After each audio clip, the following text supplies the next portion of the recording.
Assalamualaikum warahmatullahi wabarakatuh.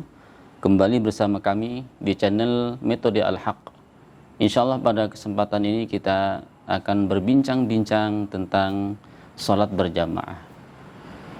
Dikisahkan oleh Ubaidillah bin Umar Al-Qawariri. Ubaidillah bin Umar Al-Qawariri. Beliau ini termasuk gurunya Syekh Al-Bukhari dan Muslim. Beliau menceritakan, pada suatu hari saya kedatangan seorang tamu, sehingga saya disibukkan dengan tamu itu. Dan saya tidak pernah meninggalkan sholat berjamaah, tidak pernah meninggalkan sholat isya berjamaah. Karena disibukkan dengan tamu, sehingga dia terlambat dalam melaksanakan sholat berjamaah. Ketika Syekh Ubaidillah bin Umar Al-Qawariri ini datang ke masjid, mendapati orang-orang sudah keluar dari masjid, bahkan pintu masjid pun ditutup, gitu ya. Karena pintu masjid sudah ditutup, maka dia kembali. Kemudian dia teringat kepada hadis Rasulullah SAW, salatul jamaah afdalu min salatil fadhi bisab'i wa ishrina darajah. Dia teringat hadis Rasulullah, salat berjamaah lebih utama daripada salat sendirian, perbandingannya adalah 27 derajat. Kemudian karena beliau ini teringat hadis Rasulullah SAW, maka dia salat di rumah sebanyak 27 rakaat supaya tidak ketinggalan pahala dalam berjamaah, gitu ya. Setelah dia melaksanakan, dia tertidur. Kemudian dalam tidurnya Syekh Ubaidillah bin Umar Al-Qawariri ini beliau bermimpi. Ini mimpinya orang soleh, ya, insya Allah mimpi yang benar itu ya. Beliau bermimpi melihat banyak orang memakai kuda, gitu ya, orang berkuda, kaum, gitu ya, banyak orang berkuda. Dia pun pakai kuda, gitu ya. Kemudian mereka berlomba. Akan tetapi Ubaidillah ini dia tidak mampu untuk mengejar gerombolan tadi yang berkuda tadi. Dia berusaha sekencang-kencangnya, tapi tidak bisa mengejar mereka. Kemudian salah satu dari kelompok berkuda ini mengatakan kepadanya, kamu tidak usah memaksakan diri, tidak usah capek-capek menyusul kami. Kamu tidak akan bisa menyusul kami karena engkau tidak sholat isya berjamaah. Ketika mendengarkan itu dia merasa sedih, ya, merasa sedih. Jadi dari kisah ini bahwa ketika kita tidak melaksanakan sholat berjamaah, gitu ya, ini tidak bisa diganti dengan cara lain.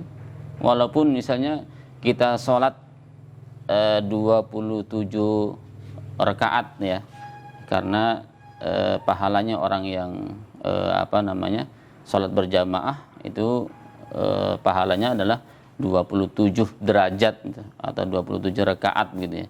Sehingga diganti dengan, walaupun jumlah rakaatnya melaksanakan salat 27 rakaat, maka tetap saja salat tersebut tidak sebanding dengan orang yang salat dengan berjamaah. Dari kisah hadis ini. Jadi sama saja kalau kita tidak salat berjamaah, misalnya tidak salat isya berjamaah ini, maka sama saja dia hampir tidak salat isya sebulan atau 27 hari, gitu ya. Hampir sama seperti itu. Karena salat berjamaah sama dengan dia salat selama 27 hari, ya, atau 27 salat atau 27 derajat, akan mendapatkan pahala 27 derajat. Nah, masalah salat berjamaah ini ulama berbeda pendapat apakah hukumnya fardu ain atau fardu kifayah atau sunnah muakkadah. Di situ ada perbedaan di antara ulama. Adapun yang mewajibkan salat berjamaah berdasarkan dengan sebuah hadis riwayat. Kata Rasulullah SAW, man sami'an nida falam ya'tihi fala salata alaih. Barang siapa yang mendengarkan azan kemudian dia tidak mendatangi azan, tidak salat berjamaah, fala salata alaih, maka tidak ada salat baginya. Illa li'uzrin, kecuali karena ada uzur, ya. Waqila li Ibni Abbas wa ma huwal uzur. Kemudian ditanya kepada Ibnu Abbas, apa uzurnya orang yang diperbolehkan tidak sholat berjamaah? Beliau mengatakan al-khauf wal marad, yaitu ada rasa takut mungkin dalam kondisi peperangan atau kondisi sekarang ya, di kondisi pandemi ya, atau dalam keadaan sakit. Nah, inilah orang-orang yang diperbolehkan untuk tidak sholat berjamaah. Jadi dari hadis ini ya, ini adalah dalil yang mengatakan bahwa sholat berjamaah itu adalah wajib gitu ya. Sehingga ketika orang itu tidak punya uzur ya, uzurnya seperti tadi sakit atau karena ada rasa takut gitu ya, maka sholatnya la sholata alaih, sholatnya tidak dianggap atau dapat pahalanya sedikit begitu. Begitu juga hadis lain, ketika ada seorang yang buta ya menghadap Rasulullah Sallallahu Alaihi Wasallam, ya Rasulullah, saya seorang yang buta, saya tidak memiliki orang yang menuntun saya ke masjid, bolehkah saya dapat dispensasi sholat di rumah? Kata Rasulullah begitu. Kemudian Rasulullah bertanya kepadanya, apakah engkau mendengar azan? Kata Rasulullah, iya ya Rasulullah. Maka kata Rasulullah, ajib, maka laksanakan sholat berjamaah. Ini untuk orang yang buta ya. Jadi orang buta pun gak ada alasan bagi mereka ya. Cari bagaimana caranya supaya sampai ke masjid ya. Bahkan ada di suatu daerah itu, karena saking inginnya menjaga sholat berjamaah, dia memasang tali gitu ya. Jadi ujungnya ke masjid, ujungnya satu lagi di rumah ya, untuk perjalanan dia ke rumah dan ke masjid untuk melaksanakan sholat berjamaah. Dalam hadis lain juga yang menyatakan bahwa sholat berjamaah adalah sesuatu yang wajib, yaitu Rasulullah SAW disebutkan dalam sebuah riwayatnya yang artinya kurang lebih, yaitu Rasulullah hampir-hampir ya ingin membakar rumah-rumah orang yang tidak mau sholat berjamaah. Seandainya di rumah itu tidak ada anak-anak dan istri-istri ya, Rasulullah akan membakar orang-orang yang tidak mau sholat berjamaah. Nah, dari hadis ini adalah dalil-dalil mazhab atau ulama yang mengatakan bahwa sholat berjamaah itu adalah hukumnya wajib. Nah, yang paling penting adalah kalaupun kita menganggap bahwa sholat berjamaah ini tidak wajib atau sunnah muakkadah, sunnah yang sangat dianjurkan, akan tetapi betapa banyak pahala yang tertinggal kalau kita tidak sholat berjamaah ya.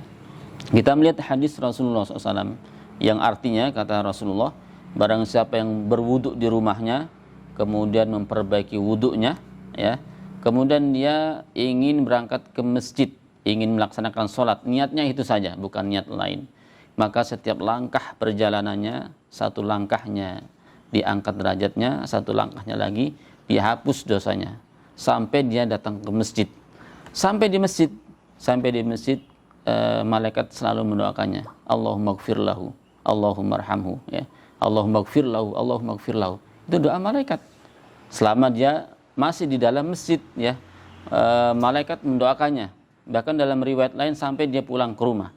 Jadi kalau nggak pulang-pulang ke rumah gitu ya, misalnya dipanggil Allah ya, siapa tahu dipanggil Allah, berarti dia selamanya mendapatkan doa malaikat gitu ya. Jadi selama dia masih di dalam masjid, malaikat mendoakannya, Allahumma gfir lahu, Allahumma gfir lahu, kata malaikat, didoakan terus begitu. Ini adalah keutamaan yang luar biasa ya. Selain kita mendapatkan 27 derajat ya, setiap langkah kita ke masjid gitu ya, satu langkahnya kita mendapatkan 1 derajat, satu langkahnya lagi kita dihapuskan dosanya begitu. Dan yang paling bagus lagi adalah kita didoakan malaikat. Ini yang mendoakan malaikat gitu ya, bukan manusia, tapi yang mendoakan adalah malaikat. Allahumma gfirlahu, dikhususkan gitu ya, dikhususkan orang yang mau sholat berjamaah dan dia masih di dalam masjid, didoakan oleh malaikat, Allahumma gfirlahu, Allahumma arhamhu. Demikian yang bisa disampaikan. Mari kita paksakan diri kita berusaha ketika tidak ada uzur sama sekali, walaupun agak sakit-sakit ya, sakit-sakit sedikit dilawan ya. Bahkan di zaman Rasulullah ya, di zaman sahabat, ada seorang sahabat yang sebenarnya dia memiliki uzur ya, uzur karena dalam keadaan sakit, tapi dia tidak mau meninggalkan sholat berjamaah, sehingga dia dibantu dengan saudaranya ya, digandeng kanan dan kiri oleh saudaranya, dan dia salat dalam keadaan dipapah saja gitu ya oleh saudaranya di kanan dan kiri, saking inginnya tidak ingin meninggalkan salat berjamaah. Yang terakhir bahkan di zaman Rasulullah, orang-orang yang yang selalu meninggalkan salat berjamaah dicap ya di zaman Rasulullah orang-orang yang munafik. Demikian yang bisa disampaikan, semoga ada manfaatnya. Wassalamualaikum warahmatullahi wabarakatuh.